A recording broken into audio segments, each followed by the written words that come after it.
Le prometí que iba a ser mi primer invitado y aquí está.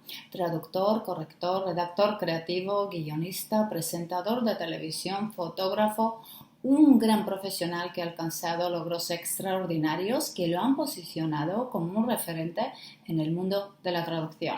Hoy, Gaba de Café con José Castro.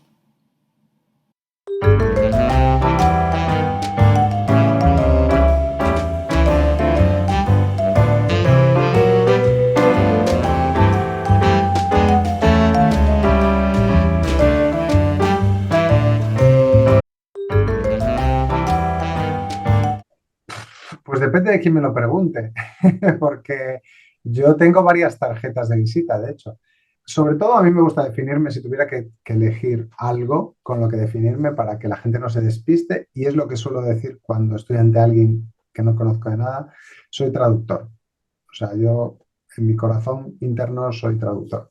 Pero he querido y he tenido, no la suerte, porque no creo en la suerte, pero sí que me he trabajado mucho el de diversificarme en muchas cuestiones que tienen que ver con lengua. Así que soy traductor, soy comunicador, soy corrector. En general soy una persona amante de la lengua y muy amante de la comunicación. Ese sería José Castro. ¿Alguien tiene esa idea? Pues, pues están muy equivocados. De todas formas, yo para esa gente siempre regalo mi frase. Cuando tú le preguntas a cualquier persona que enumere 10 libros o 10 películas que cambiaron su vida, que le parecieron fundamentales, que le hicieron reflexionar, que le hicieron llorar, que le hicieron reír, es muy probable que muchos, si no todos, los libros o las películas fueran extranjeras. Y para que esa persona llore, que esa persona aprenda, se ría y disfrute de algo que no estaba originalmente en su idioma, tiene que intervenir un traductor. Esa es la impresionante importancia y seriedad que tiene la traducción. Que hay otra de las cuestiones que hace relevante a la traducción, y es que los buenos profesionales de la traducción somos invisibles o debemos aspirar a ser invisibles. Tan pronto se nota nuestra presencia es cuando suele haber problemas. Por ejemplo, por citar dos ejemplos de traducción, y no nada te llame la atención. Esa es una buena traducción. Y quizás por eso la gente no aprecia todo el valor que hay detrás. A lo largo de mi vida yo he tenido que explicarle qué significa ser traductor a mucha gente, y casi todo el mundo reaccionaba diciendo, vaya, yo no sabía que había todo ese trabajo detrás. Entonces creo que es más bien una falta de conocimiento más que mala intención, ¿no? Y a veces la gente generaliza mucho o mide las profesiones en función de cuánta gente conoce a su alrededor, o le da importancia en función de los ingresos. Además hay otro indicador, y con eso concluyo. Los países avanzan cuantas más traducciones demandan. Es decir, un país está menos desarrollado cuanto menos traducciones consume. Y eso también es un indicador. Entonces, cuanto mayor es el poder económico y social de una nación, generalmente demandan más información, más cultura, cultura popular, cultura general, cultura elevada, tecnología. Por lo tanto, necesita más traducir y empiezan a generarse más traductores. Es el hecho, el número, o digamos que la población de traductores indica en cierto modo el nivel de progreso de una sociedad. Humildad para mí sería una de esas tres. La humildad es enfrentarse a las cosas con humildad, con la sensación de, en principio yo no sé, no solo a las cosas, sino a las situaciones y a las personas. La humildad nos ayuda a salvar prejuicios, en ese constante ejercicio de revisarse, que yo creo que es muy necesario para todo el mundo. Y cuantos más años cumples, más aún, porque empiezas a distanciarte de la que puede ser la cultura más general o de ciertas tendencias. Y yo creo que hay que saber revisarse, ¿no? Hoy en día hablamos mucho de revisarnos los hombres también desde nuestro punto de vista, siempre que hemos tenido la sartén por el mango. Entonces, enfrentar las cosas con humildad yo creo que es fundamental. Si me hubieras preguntado por una sola palabra, te habría dicho curiosidad. Para mí es fundamental, como amante de la lengua y de la cultura, el sentir curiosidad, y eso me ayuda a seguir abriendo puertas, seguir abriendo libros, que nada me sea indiferente. Yo siempre pienso que la traducción vas encajando piezas de un puzzle aquí, aquí, y un buen día se van juntando y de repente empiezas a tener una idea del mundo mejor elaborada. Entonces, a veces piensas, esto no tiene mucha importancia, aprender sobre esta cuestión no tiene nada que ver. Sí, sí, aprende, aprende, porque un día se va a ir, vas a empezar a encontrar las piezas y se va a conectar con esto otro. Y la tercera palabra sería vulnerabilidad, es decir, no temer ser vulnerable. Nos han enseñado, sobre todo los hombres, que tenemos que tener la razón, tenemos que saber más, tenemos que tener más poder, tenemos que tener más dinero, tenemos que tener más, tener y tener, ¿no? Y creo que es importante descubrir y mostrar tu lado vulnerable, tu lado sensible, el poder comunicarte emocionalmente con otras personas, admitir que no sabes, admitir que te sientes extraño. Todo eso al final lleva a lo mismo. La humildad, la curiosidad y la vulnerabilidad llevan al aprendizaje. Es una profesión mayoritariamente femenina. Yo, por ejemplo, cuando empecé en el mundo de la traducción, y a pesar de que el 90% de mis colegas eran traductoras, cuando luego te ibas a las agencias de traducción y ascendías en el escalafón, empezaban a desaparecer las mujeres. Y esto era así. Entonces, ya en aquel momento se decía, no, si la nuestra es una profesión muy femenina, ya, pero quien manda al final, luego, o sea, a medida que subías en esa pirámide, la cosa cambiaba. Entonces yo creo que eso también, esos procesos hay que revisarlos y también, igual que una cosa que incluso yo hace tiempo no tenía en cuenta, cuando yo he organizado muchos congresos, entonces se hablaba de la paridad y de si que tenía que haber más mujeres ponentes, y entonces yo decía, bueno, lo importante es que los ponentes sean buenos, ya sean mujeres o sean hombres, pero también me di cuenta de que cuando yo ofrecía a mis colegas dar una charla, los hombres eran los primeros en dar el paso, mientras que las mujeres generalmente solían dudar un poco más de ellas, solían decir, bueno, yo no sé si podría dar la charla y estaba perfectamente cualificada. Toda la seguridad que tenían los hombres, siendo un porcentaje más pequeño, o sea, si teníamos 10 traductores, 9 eran mujeres. Yo les ofrecía dar una charla y el hombre daba el paso primero. No lo dudaba. Por suerte, yo creo que en ese sentido, ver también a otras mujeres dando charlas, atreverse un poco a...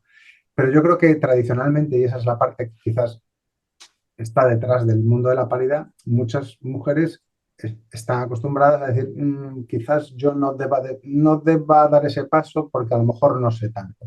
Y los hombres estamos acostumbrados a, venga, tira para adelante y ya ves tú. Pero si te va a venir bien para tu promoción, para tu carrera, para adelante. Y en ese sentido las mujeres han sido más conservadoras, más medidas, con más sensación de que estaban siendo juzgadas.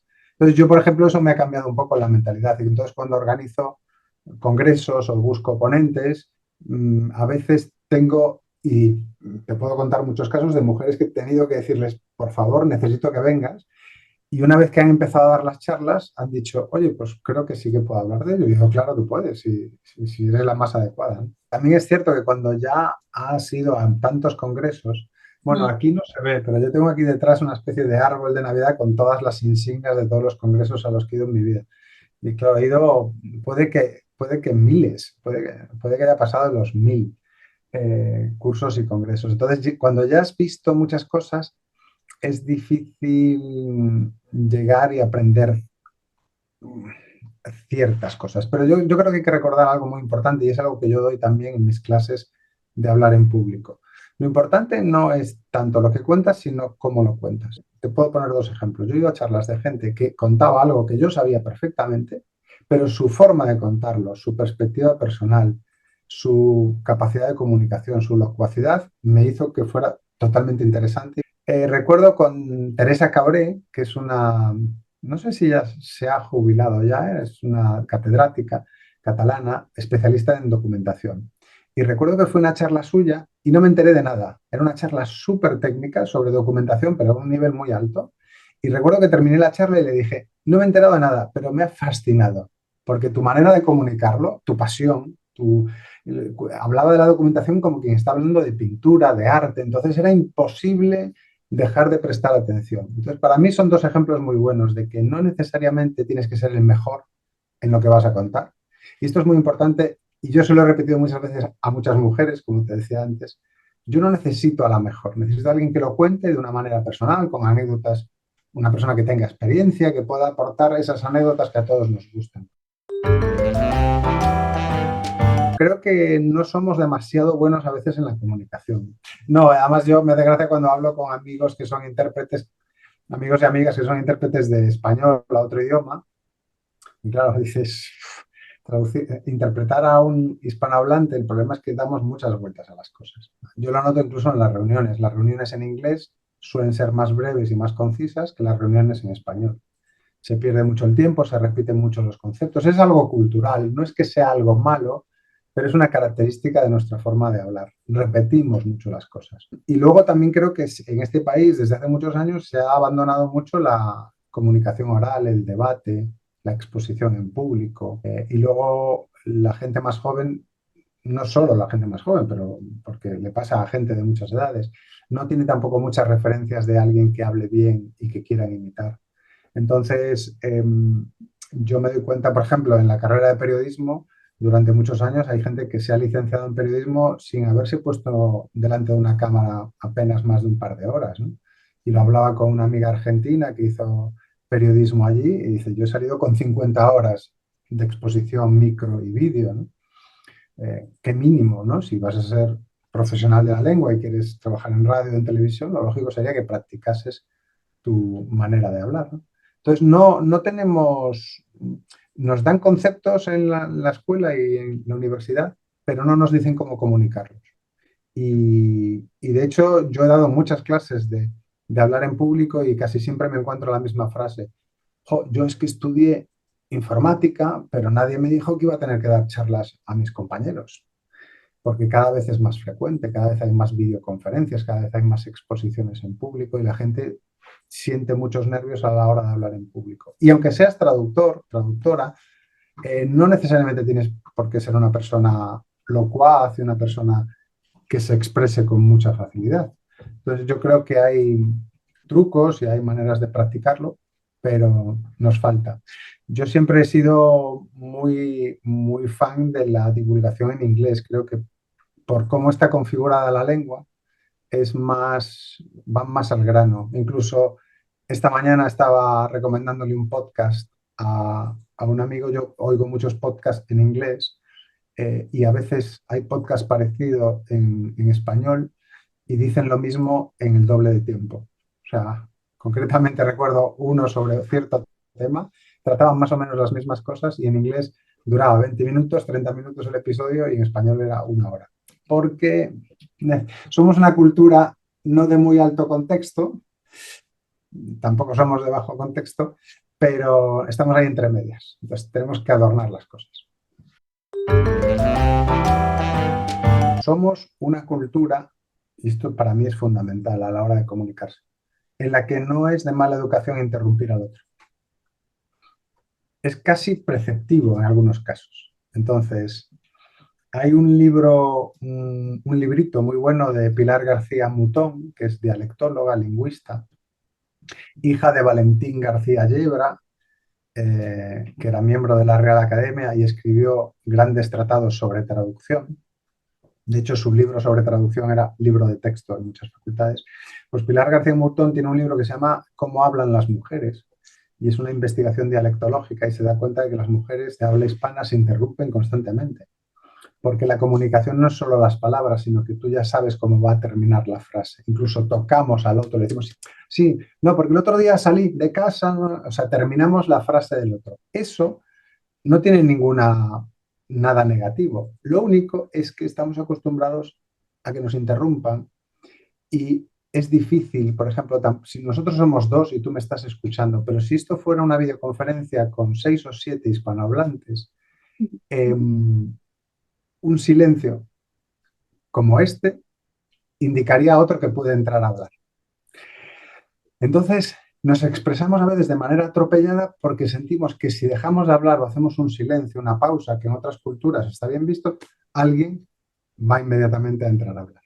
Y eso hace que nos comuniquemos de una manera un poco que vayamos pensando mientras vamos hablando, esa manera que tenemos los españoles sobre todo, pero también otros hispanohablantes, de, de no terminar bien las frases y tal, y eso. esto es muy típico y yo creo que tampoco nos ayuda cuando queremos ya ponernos en un escenario y comunicar de una manera tranquila y sosegada. Eso está ahí detrás.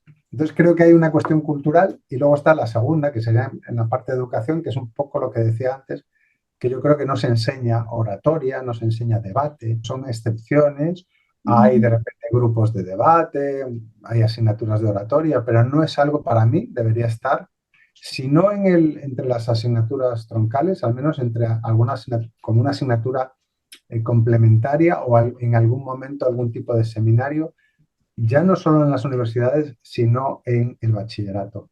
O al menos acostumbrar, por ejemplo, a hacer algún tipo de examen oral o de exposición oral. Hay chicos en este momento que terminan bachillerato y han salido al encerado, han salido a hablar delante de sus compañeros 3 veces en su vida. Y yo le veo un problema a lo de leer clásicos, es decir, por supuesto, creo que hay que leer a los clásicos, pero yo me debato con eso porque mi experiencia es que todo libro bueno que recomiendes durante la época de primaria y secundaria, la gente no lo va a leer, lo va a mirar para aprobar un examen.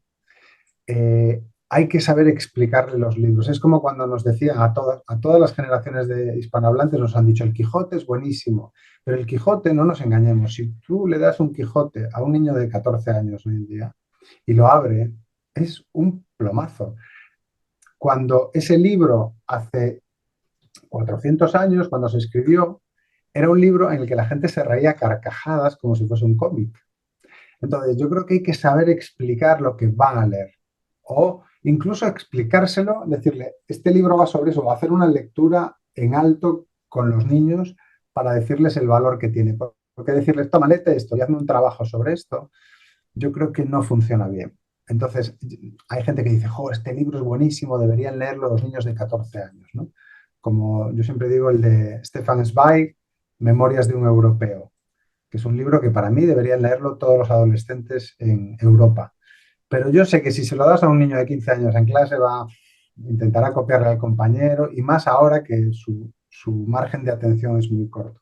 Creo que hay que intentar transmitirles la pasión y el conocimiento que hay en el libro de otra manera, porque yo creo que no está funcionando. Obviamente los niños ahora no leen como... Tampoco creo que en nuestra época, en épocas pasadas, se leyera muchísimo más. Yo creo que hay un poco también de idealización del pasado, porque yo recuerdo a mis compañeros de colegio tampoco leían mucho.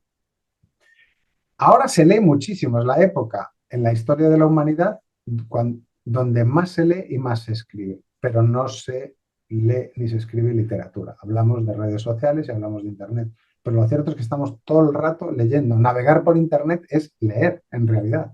Cuando tú navegas por Twitter, por Instagram, por Facebook y otras redes sociales, sí, estás viendo algunas imágenes, pero lees un montón de cosas.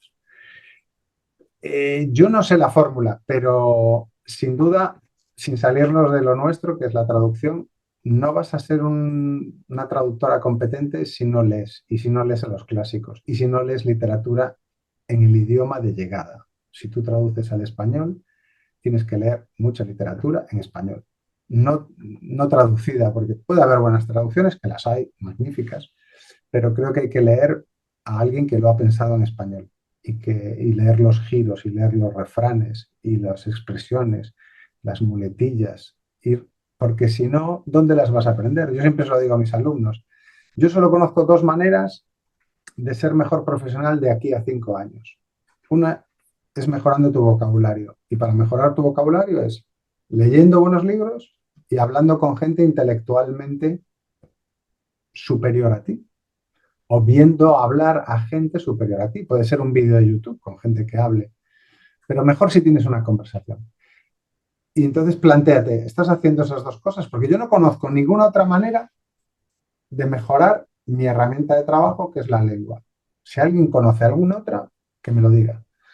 Y ese es el problema, que hay gente que quiere, y hay gente joven que está en este momento en las carreras que quieren ser traductores audiovisuales o traductores literarios y les falta eso porque no están viviendo un momento en una sociedad en la que no se está inculcando demasiado eso. Hay demasiada pantalla, es muy tentador, a todos nos atraen las pantallas y para mí son víctimas más que responsables, ¿eh? Soy de metas y de sistemas. Me interesan mucho los sistemas que me llevan a alcanzar ciertas metas. Quienes vienen a mis clases lo saben, yo soy un obsesionado en la tecnología. Y creo que, y me esfuerzo mucho por estar al día en cuestiones tecnológicas, porque creo, quizás porque eso marcó mi carrera profesional. Yo le debo mucho a la tecnología. Yo tenía ordenador, yo soy tan mayor que yo tenía ordenador en un momento en el que algunos traductores aún tenían máquina de escribir.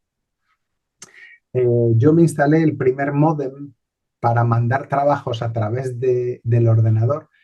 Yo le instalé el módem a uno de mis clientes. Le dije, mira, este aparato nos va a permitir que yo te pueda entregar el trabajo a las 3 de la mañana. No voy a tener que enviarte un disquete físicamente con un mensajero o traerlo yo aquí. Te lo mando de mi ordenador al tuyo y te lo mando a las 3 de la mañana. Y tú a primera hora lo tienes ahí. Entonces, esa tecnología creo que me ha dado mucha ventaja competitiva y me ha permitido conseguir mis metas de una manera más clara. Estoy muy obsesionado con la productividad, con perder poco el tiempo, con intentar hacer las cosas de una manera más rápida, que me deje más tiempo libre además, porque creo que es muy importante tener tiempo libre. Entonces yo soy una persona de sistemas y de metas. No podría alcanzar las metas si no tuviese un sistema bien puesto. Yo reivindico también escribir mucho a mano, pero obviamente luego lo pasas a limpio, ¿no? Creo que la escritura a mano activa ciertas partes del cerebro que son muy interesantes, que no se activan cuando escribes con un teclado. Por eso mucha gente estudia y estudiará escribiendo o pasando a limpio los apuntes.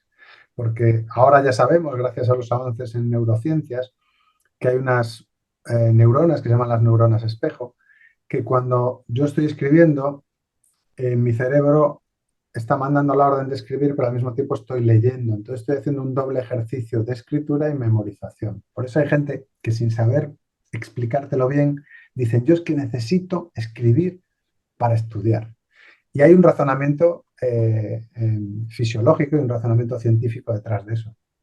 Es más, yo incluso utilizo ese truco cuando doy las clases. Cuando yo quiero que mis alumnos memoricen algo, 10 puntos importantes de una charla, no los pongo en una diapositiva, en un PowerPoint, las escribo con un rotulador muy grande, en un bloc de notas gigante, en un rotafolio, y los escribo de una manera muy ostensible, o sea, que vean cómo lo voy escribiendo, lo voy diciendo mientras lo voy escribiendo. Y yo he hecho muchas pruebas, es muy divertido, porque yo a veces lleno una hoja con unas máximas, ¿no? Con unas conclusiones que quiero que recuerden y las escribo. Esto no se puede hacer así. Dos, esto no se puede hacer de tal manera. Y luego lo que hago es pasar la página. Como a mitad de mi charla, como hacia el final de la charla, cuando quedan 10 minutos, 20 minutos, depende de la duración, lo que hago es ocultar eso. Y al final de todo, cuando termino para dar un pequeño golpe de acción, lo que le digo a la gente es, decidme qué ponía en esa hoja. Y la gente recuerda las 10 cosas que yo haya anotado. Porque la memoria y esas neuronas espejo hicieron que... Procuro escribirlo además no tapando con mi cuerpo, sino de lado, que vean, y ellos lo están viendo y no saben que lo están memorizando. Entonces también les digo, este poder lo tenemos todos y todo el mundo recuerda perfectamente. A lo mejor hay alguien que se le escapa una, pero podrían escribirlo. Y de hecho a veces hasta les digo, escribirlo de manera privada, sin que nadie os oiga, escribirme las 10 cosas que yo he puesto ahí. Y le digo, ahí tenéis las conclusiones de esta charla. Entonces, sí, creo que hay que, bueno, no sé ni siquiera a qué respondía esto, pero ahí lo dejo. Bueno, yo creo que lo que está generando la inteligencia artificial, al menos por ahora, que no es algo nuevo para nosotros, es nuevo para otra gente, pero para los traductores no es algo nuevo. Llevamos ya años conviviendo con la inteligencia artificial, con la posedición, con la traducción automática, que son, al fin y al cabo, aplicaciones de la inteligencia artificial, ¿no? Y es más, hoy en día no hay ningún traductor que no trabaje con algún tipo de inteligencia artificial, es ya una herramienta de trabajo. Como todas, y es lo que te decía al principio, yo creo que un traductor tiene que estar muy al tanto de lo que está ocurriendo en tecnología, precisamente para que estas cosas no te pillen por sorpresa y no te pille esa oleada de titulares posapocalípticos que dicen que la inteligencia artificial va a reemplazarlo todo, porque es ahora lo que hay que decir. Esos son titulares de periodistas poco informados. Y ahora que ya se ha bajado la tensión y ChatGPT ya se ha sentado un poco, ya parece ser que no es para tanto. Sí que va a cambiar, y ya lo está cambiando, la traducción, efectivamente, la traducción automática ha demostrado que se pueden hacer cosas muy buenas, pero curiosamente ha aumentado el número de correctores. Llámale post-editores también. Es decir, se necesita una corrección porque la inteligencia artificial está preparada para dar una respuesta elocuente, pero no exacta. Entonces tú lees un texto y suena bien, pero a lo mejor no es exactamente lo que decía ni tiene todos los datos. Entonces hay que hacer mucha corrección y de hecho hay mucho trabajo de posedición que alguna gente demoniza, pero yo creo que ya está aquí para quedarse. Entonces, ahora está, lo digo porque hay polémica, algunos traductores dicen no, no a la posedición. Yo no sé cuánto tiempo más vas a poder decir no a la posedición, porque yo creo que ya está aquí y se va a quedar. Entonces, más bien creo que hay que intentar ver cómo regulas lo que vas a cobrar por posedición, tus condiciones de trabajo que sean dignas y que te valga la pena.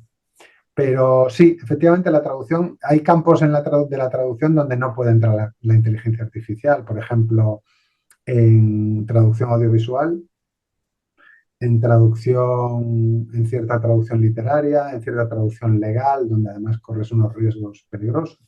Es difícil que entre. En la literaria también incluso, porque yo siempre pongo el ejemplo de que un yes o un hey en inglés pueden ser bien, puede ser va, puede ser de acuerdo, puede ser vale, puede ser... Y eso incluso el traductor humano dice, ¿qué diría una persona de 40 años que diga yeah en inglés? O por ejemplo, una anciana de 75 años o 80 años estadounidense puede decir, My son is a cop, mi hijo es policía. Pero generalmente cop lo solemos traducir como poli, ¿no? Porque es como Ujú. cop es la abreviación de copper, que es como se le llamaba a los policías a principios del siglo XX, ¿no? En tanto en Inglaterra como en Estados Unidos por los botones de cobre, de copper buttons. Entonces, cop generalmente lo traducimos como poli, pero una inteligencia artificial no tiene en cuenta todas esas cosas. Entonces puede poner en boca de una anciana española, si lo traduces, que diga mi hijo es poli. Y una señora de 80 años en España jamás diría mi hijo es poli. Más bien diría mi hijo es agente del orden. Pero en inglés sí. Y esto es un pequeñísimo ejemplo de mil matices que hay en el idioma original y que una inteligencia artificial es incapaz de detectar bajo ningún concepto, por mucho contexto que tenga. Entonces, quizás en un futuro, yo no lo sé, pero por ahora no. Yo soy muy partidario del lenguaje claro y hay que trabajar muy fuerte en eso. En otros países hay también iniciativas como el Plain Language en los países anglófonos.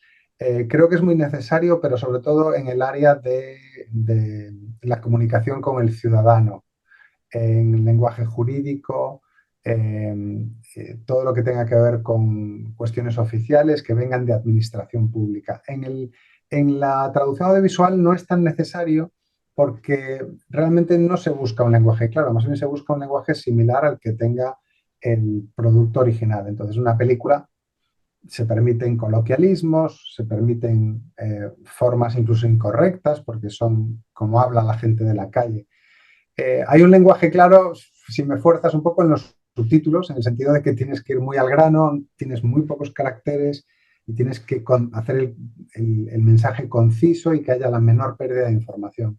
Pero yo creo que donde hay que atacar muy duramente es en la traducción jurídica y en la generación de textos en español jurídicos y de la administración pública, porque básicamente porque el lenguaje jurídico en español y en otras lenguas es un argot profesional súper anticuado. Algunas de las expresiones dejaron de usarse hace siglos en el lenguaje común y sin embargo se sigue usando.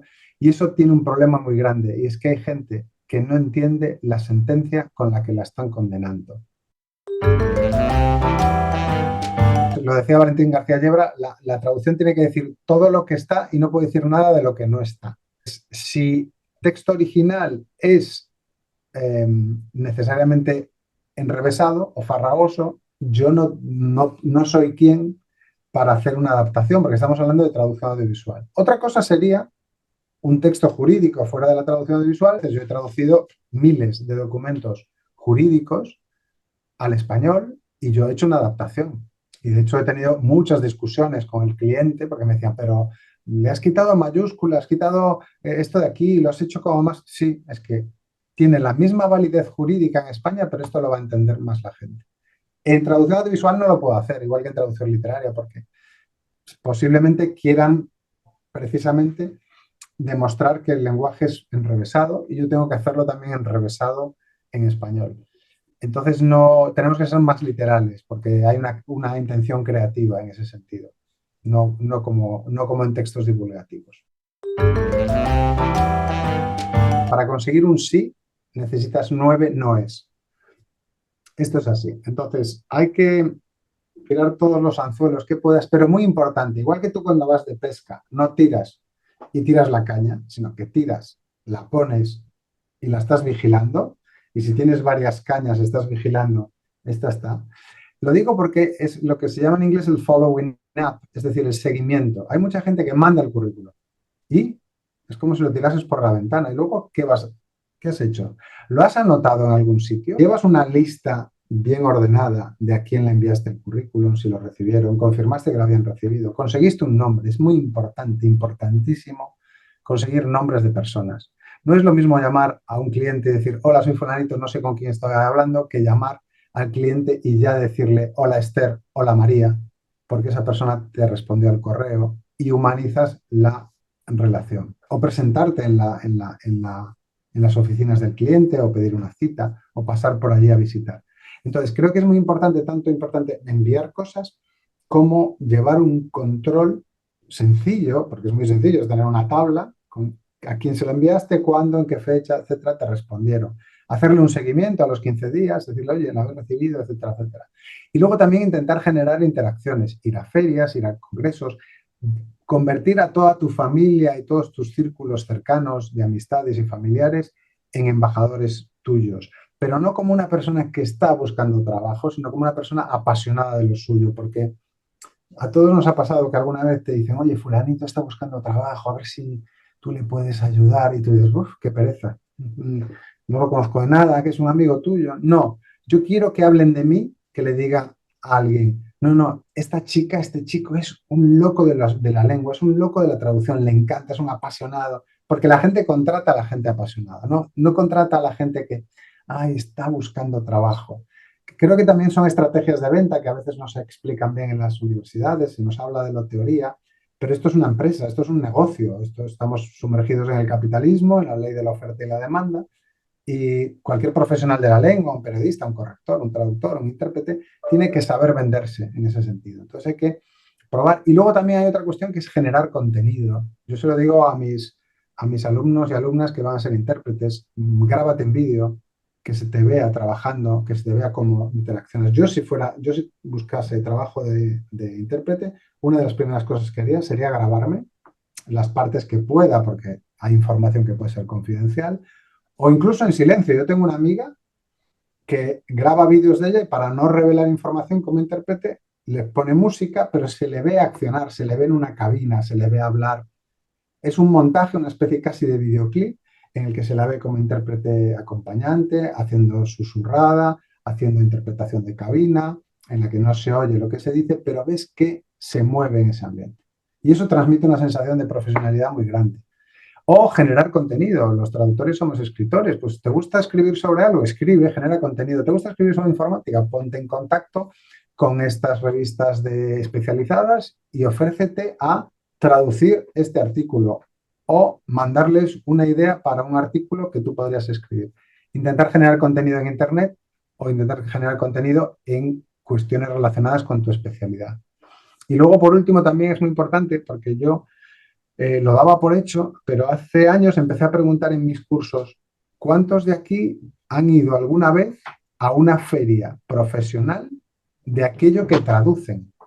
Entonces tenías traductores de arquitectura, de medicina, de cuestiones petrolíferas, de audiovisual, y todos habían ido a congresos de traducción, pero nadie había ido en aquel curso, nadie había ido a una feria de arquitectura, a una feria de medicina, a una feria. Y digo, ¿dónde vais a encontrar a vuestros clientes? ¿Aquí en un congreso de traducción? Aquí encontraréis a colegas que os pasarán trabajo, sí, pero hay que ir más allá. Entonces, ningún plan es loco, ninguna idea es loca. Y si hay que intentar lanzarla y tirar de ella. No es un caso solo, es una concatenación de casos que han marcado mi vida y tienen que ver de nuevo, vuelvo a insistir, con la necesidad de estar al día en tecnología. Yo he visto a compañeros que se han caído del tren y han dejado la profesión porque no supieron en su momento adaptarse. Y eso me da mucho miedo a mí, porque lo he visto con mis propios ojos. Entonces, la gente que decía, no, yo no me voy a instalar Windows, yo sigo con mi MS2 y mi WordPerfect. La gente que cuando tenía Windows decía, yo no voy a mí si pongo negritas, voy a cobrar por cada negrita, porque yo no soy un maquetador. Claro, ahora estas cosas las oímos y dices, ¿qué? Es que yo soy tan viejo que cuando empezamos cobrabas por maquetar. Lo mismo, pues a lo mejor hoy en día, no, no, yo no tengo por qué aprender InDesign porque yo soy traductor. Pues a lo mejor tu valor añadido ahora es que aprendas InDesign. Igual que hace unos años y ahora ya no te planteas, es aprender MemoQ, aprender Trados. Entonces, puedes resistirte y ser el último cuando te vas a caer del tren, o puedes decir, ah, ha llegado la tecnología, voy a ser el primero en enterarme de qué va, para que no me pille el tren. Entonces, yo creo que ahí todas mis experiencias reveladoras han sido siempre con, uy, viene algo nuevo. Y mientras algunos a mi alrededor decían, oh, eso es horror, oh, esto nos va a acabar con nosotros, hay que estar en contra, fuera, fuera. Bueno, sí, pero vamos a ver cómo podemos adaptarnos a él y regularlo, legislarlo y cobrar de una manera digna. Yo siempre digo que yo he aprendido más de mis correctores que de mis traducciones. Yo he aprendido barbaridades de mis correctores. Si tienes esa vulnerabilidad, si tienes esa humildad, y por supuesto hay correctores que son buenos y correctores que son malos. Pero yo he tenido sesiones de corrección que ha sido una catarsis. He trabajado con correctoras, además. Te diría que el 99% de decir, chapó, qué bueno, has tenido una perspectiva que yo estaba tan metido en el texto y no he sabido abstraerme. Y me han hecho correcciones de estilo, correcciones tipográficas. He aprendido, han sido verdaderas masterclasses. Yo hubiera pagado por esas correcciones. Entonces, creo que sí, uno se puede corregir a uno mismo, pero yo cuando tengo, es más, yo lo he hecho, a mí me han pagado muy bien por una traducción, yo he contratado a mi correctora. Quiero que una correctora le eche un vistazo y siempre, siempre, siempre, siempre he aprendido algo. Porque además un corrector o una correctora ya no es solo, cuando es una correctora de estilo, ya no es una persona que sabe lengua, sino que sabe documentarse. Recuerdo una vez un ejemplo de un libro en el que la traducción, la correctora que corrigió la traducción, y ahora no me acuerdo qué libro es, el autor original hablaba de una jugada de ajedrez y solo la correctora, no la traductora, se documentó, buscó la jugada, la hizo y se dio cuenta de que era errónea, que no se podía hacer esa jugada.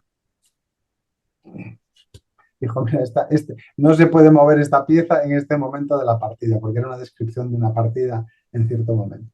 Esa es una correctora de oro, o sea, esa es una persona que va más allá y que se toma muy a pecho su trabajo. Entonces, yo tengo la suerte de conocer a alguna así y es fantástico.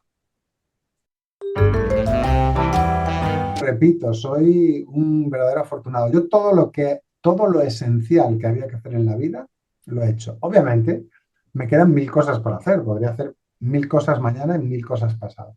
Pero las cosas que yo considero que son esenciales en la vida de un ser humano, yo las he hecho.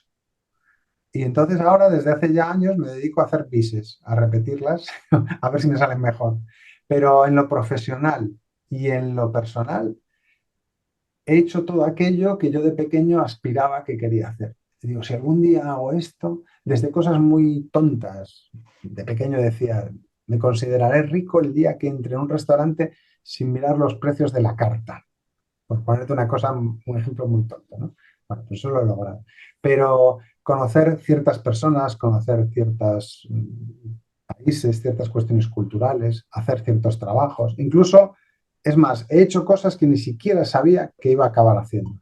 Así que estoy encantado. Y creo que también, por supuesto, la cuestión es tener unas ambiciones, como dice Fernando Savater, en la vida hay que tener muchas ideas y pocos ideales, porque los ideales en sí mismos son un poco frustrantes, a veces sabes que nunca los vas a conseguir. Conviene tener algunas ideas fuertes sobre qué quieres y qué defiendes, pero creo que también la ambición hay que saber comedirla. Yo creo que una persona envejece bien cuando tiene una ambición mensurable, una ambición alcanzable, porque si no vives constantemente en una sensación de que no llegas a donde quieres. Entonces, tener unas expectativas más o menos realistas, y encima ya te digo, yo las he superado, así que sigo diciendo lo mismo. Se lo digo a todo el mundo que me rodea. Si me muero, que nadie lo sienta. O sea, no me voy sin, el pobre no pudo hacer, no, no, todo lo hice. O sea, que hay que celebrar, si me muero, hay que celebrarlo. Que no sean puristas, pero que tampoco se dejen mecer por las sirenas del otro lado. Que no piensen que ser iconoclasta, el hablar como a uno le da la gana, es lo opuesto a ser purista. Creo que hay que tener un término medio. Yo les diría que disfruten mucho de la lengua, que lean mucho. Hay unos libros, por ejemplo, por supuesto, por ejemplo, si uno se va a dedicar a la lengua, que lea los libros de Alexis Rigelmo. Hay un autor también que me gusta mucho, que es Luis Magriñá, que escribió un libro que se llama Estilo rico, estilo pobre, que habla sobre cuestiones de redacción. O La escritura transparente, es un librito así. Y es un librito que es muy gracioso porque lo empecé a subrayar las ideas que me parecían interesantes y llegó un momento que dije, no voy a seguir subrayando porque estoy subrayando todo. Es como caviar. Y curiosamente está escrito por un estadounidense afincado en España y escribe, el libro es sobre cómo escribir en español, pero con mentalidad anglo. No sobra una frase, es zumo de sabiduría. Entonces, creo que como amantes de la lengua hay que leer y luego hay que leer mucha ficción y disfrutar y dejarte llevar, porque en mi caso, por ejemplo, en la traducción audiovisual, yo tengo que recrear mundos, tengo que hacer que la gente imagine, tengo que hacer que la gente se evada de su sofá y piense que está en otro mundo. Y para eso yo tengo que irme a otros mundos a través de los mensajes y de los libros de otra gente. O sea, hay que leer y disfrutar de la lectura, que yo sé que es muy difícil, que hay muchas pantallas en nuestro día a día, pero también sé que una hora leyendo, la sensación es una sensación más de viaje que una hora delante de una pantalla que vuela.